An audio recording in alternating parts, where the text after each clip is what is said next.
الليل سكت، بس في حاجة بتتحرك. بتحس أوقات إن في عيون بتراقبك وانت لوحدك. في باب بيتفتح في الضلمة، بس مفيش حد بيظهر عنده.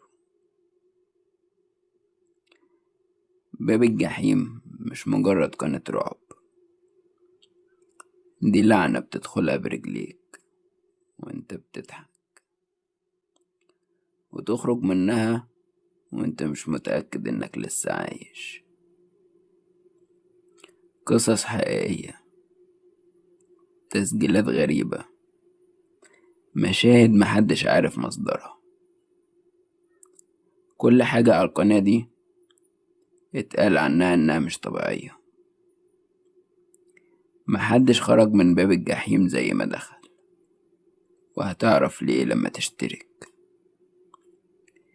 باب الجحيم، ادخل لو تجرب.